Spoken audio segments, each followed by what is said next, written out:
Shalom, selamat pagi keluarga besar Happy Sword Family yang saya kasihi. Berjumpa kembali kita pada pagi hari ini di Renungan Harian Online. Dan bersyukur pada pagi hari ini, di kesempatan kali ini saya bisa menyampaikan renungan untuk melanjutkan juga renungan yang pernah saya sampaikan beberapa waktu yang lalu.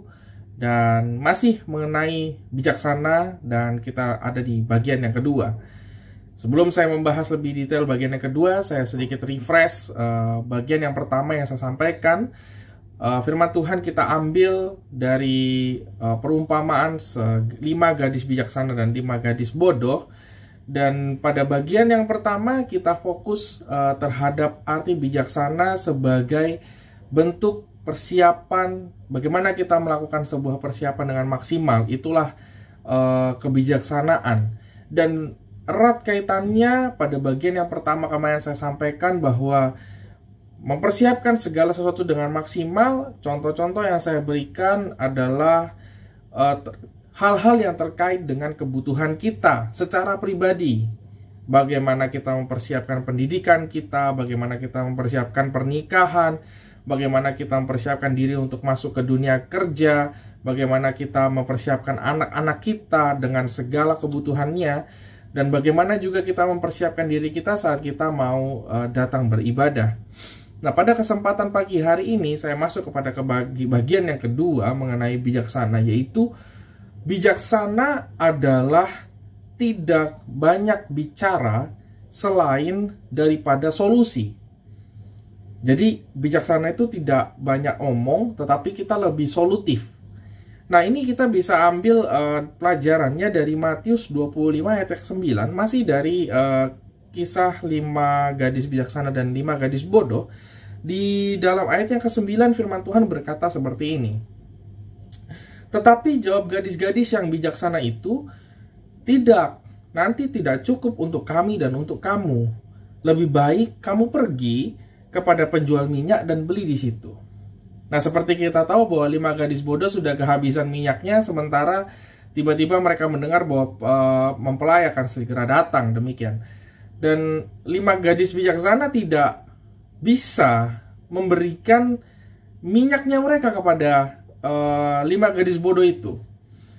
Nah, bukan karena mereka tidak mau membantu, tetapi artinya sebagai orang yang bijaksana, kita pun tahu seberapa besar kapasitas diri kita, betul ya? Nah, seberapa besar kapasitas apa yang kita miliki, namun kita, walaupun kita tahu orang lain ada yang mengalami kesulitan, tetapi bukan berarti kita menolak, hanya menolak saja. Bisa saja kan ketika 5 gadis yang membawa minyak ini, mereka dengan santai bilang, ya salah sendiri, kenapa nggak siap-siap? Tetapi di sini tidak diungkapkan seperti itu. Jadi mereka tidak menghakimi, tidak menyalahkan, tetapi mereka langsung fokus kepada solusinya saja. Bagaimana? Ya sudah, kalau kamu kehabisan minyak, saya juga tidak bisa berikan apa yang saya punya, tetapi kamu bisa pergi ke sana. Ada penjual minyak, ya beli aja di sana gitu. Artinya ada solusi yang diberikan. Bukan hanya sekedar penolakan, terus mereka bersenang-senang di atas penderitaan orang lain. Tidak, mereka pun mungkin mereka akan turut prihatin gitu ya, karena melihat kondisi 5 gadis bodoh ini yang kehabisan minyak tanpa persiapan gitu. Dan ini suatu pelajaran yang sangat penting bagi kita. Jika kita mau dianggap sebagai orang yang lebih dewasa, sudah dewasa dan bijaksana, artinya kita tidak bisa banyak bicara tanpa ada solusi yang jelas ketika ada satu masalah yang terjadi. Ini bisa terjadi dimanapun. Buat teman-teman yang masih sekolah, seberapa sering kita diminta oleh guru kita untuk belajar kelompok? Seberapa banyak ketika kita di dalam belajar kelompok itu ada saja dari teman-teman kita yang tidak mau kerja, maunya cuma tulis nama saja. Nah, bagaimana kita bisa bijaksana dengan hal-hal tersebut? Bagaimana kita bisa memberikan solusi daripada kita hanya membicarakan si teman kita ini dengan teman-teman yang lain, tapi pada akhirnya nggak ada solusinya gitu. Atau bahkan buat kita yang sudah bekerja, mungkin acap kali kita dalam pekerjaan kita dihadapkan dengan masalah, belum selesai masalah A, kita sudah diberikan masalah B, C, D, dan seterusnya. Tetapi Apa yang kita lakukan? Apakah kita kerap kali hanya komplain, atau kita hanya sering menggibah gitu mungkinnya dengan teman-teman kantor kita, membicarakan bos kita, tapi tidak ada solusi yang kita buat. Tidak ada satu inovasi atau buah pemikiran yang kita sampaikan untuk memecahkan masalah-masalah tersebut. Sama halnya di dalam, misalkan dalam rumah tangga, saat kita berhubungan dengan suami atau istri kita, ketika kita bertengkar karena satu masalah, kita berselisih pendapat karena satu masalah, apa yang kita lakukan? Apakah kita perang dingin? Apakah kita diam-diaman? Atau kita memberikan solusi di sana? Dan mungkin banyak hal yang lainnya dalam bidang pelayanan, secara khusus di dalam pelayanan kita di GSC Sword.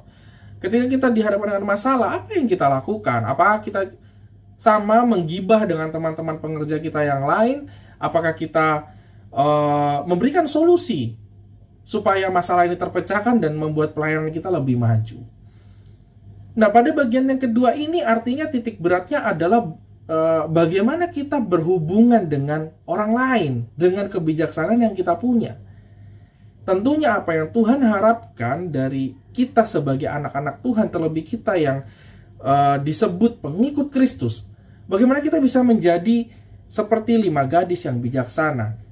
Tidak masalah ketika ada satu problem di depan kita, kita akan hadapi bersama, tetapi bukan berarti kita akan menghakimi, bukan berarti kita akan membicarakan teman-teman kita, tetapi lebih kepada bagaimana kita bisa memberikan solusi atas sebuah masalah. Dan itu ada di level kebijaksanaan tertentu di mana kita bisa punya ide-ide kreatif untuk kita bisa menyelesaikan sebuah masalah. Dan itu tidak terlepas dari bagaimana kita berhubungan secara dekat dengan Tuhan, sehingga apapun yang kita coba usulkan, apapun solusi yang kita tawarkan, tentunya itu bukan solusi yang main-main, bukan solusi yang sifatnya temporary, tidak permanen, dan tidak bisa menyelesaikan masalah secara aktual. Saya bersyukur secara pribadi bahwa di dalam pekerjaan saya selalu meminta pertolongan dan hikmat Tuhan untuk bagaimana saya bisa memberikan solusi-solusi bagi setiap masalah yang ada. Karena pekerjaan saya sebagai konsultan di dunia IT gitu, pasti ketika saya masuk ke dalam sebuah proyek, ada ekspektasi atau harapan dari para klien agar setiap masalah mereka itu bisa terpecahkan dengan baik dengan kehadiran saya dan tim di sana. Dan itu sebuah pekerjaan yang cukup berat buat saya, cukup menguras pikiran, terlebih ketika memang itu hal-hal yang baru kali ini kami temui sebagai tim konsultan yang sebelumnya kami mungkin tidak punya pengalaman di bidang itu. Siapa yang bisa saya harapkan, saudara? Siapa yang bisa saya andalkan? Teman-teman saya? Tentu saja tidak, karena mereka juga sama-sama seperti saya. Pengalaman yang pertama, kami punya beberapa bantuan, support mungkin dari teman-teman di negara-negara lain, tetapi saya tidak pernah mengandalkan mereka. Saya selalu mengandalkan Tuhan, dan saya berharap selalu kepada Tuhan. Di mana saya mengalami jalan buntu, saya akan berdoa dan saya meminta pertolongan Tuhan. Dan sampai hari ini saya melihat bahwa campur tangan Tuhan atas pekerjaan saya sungguh sangat luar biasa. Setiap solusi yang saya berikan, yang saya coba ajukan, baik kepada pimpinan saya ataupun kepada klien, itu hampir sebagian besar Tuhan nyatakan bahwa solusi-solusi tersebut adalah solusi-solusi yang permanen, yang baik, yang solutif, dan lebih memberikan dampak yang dengan resiko yang lebih kecil. Dan saya bersyukur dan saya melihat campur tangan Tuhan bagaimana ketika kita mengandalkan Dia, maka kebijaksanaan itu secara langsung Tuhan akan memberikan kepada kita. Jadi jangan khawatir, saudara. Kalaupun saudara berpikir bahwa oh, ini adalah sesuatu yang baru bagi saya, tidak masalah. Karena kebijaksanaan bagi Tuhan bukan dinilai dari kapan Anda menerima masalah itu, tetapi bagaimana kebergantungan kita kepada Tuhan sehingga kita bisa menyelesaikan masalah itu bersama-sama dengan Tuhan. Mari kita belajar pada bagian yang kedua ini dengan menyerahkan segala permasalahan kita kepada Tuhan, dan biarkan kebijaksanaan itu terbentuk daripada Tuhan, dan kita tahu dan kita akan melihat bahwa apa yang Tuhan kerjakan, solusi-solusi yang Tuhan kerjakan adalah solusi-solusi yang paten. Mari kita berdoa. Terima kasih Tuhan, kami belajar bijaksana bagian yang kedua ini, bagaimana hubungan kami dengan orang lain, dengan banyak orang, terutama ketika kami menghadapi masalah. Apa yang harus kami lakukan pertama kali Tuhan? Apa yang harus kami andalkan? Siapa yang harus kami percaya? Dengan percaya hanya Tuhan satu-satunya sumber kebijaksanaan kami, di mana bukannya kami banyak membicarakan masalah kami dengan orang lain, tetapi kami datang selalu dengan solusi yang tepat. Dan kami tahu Tuhan yang memberikan kami hikmat, Tuhan yang memberikan kemampuan kepada kami. Saya percaya kebijaksanaan itu Engkau akan curahkan dan limpahkan kepada kami semuanya, dan kami dapat menjadi terang dunia. Terima kasih Bapa, kami bersyukur pada pagi hari ini, dan di dalam nama Yesus kami berdoa dan mengucap syukur. Amin. Terima kasih, selamat pagi, Tuhan Yesus memberkati.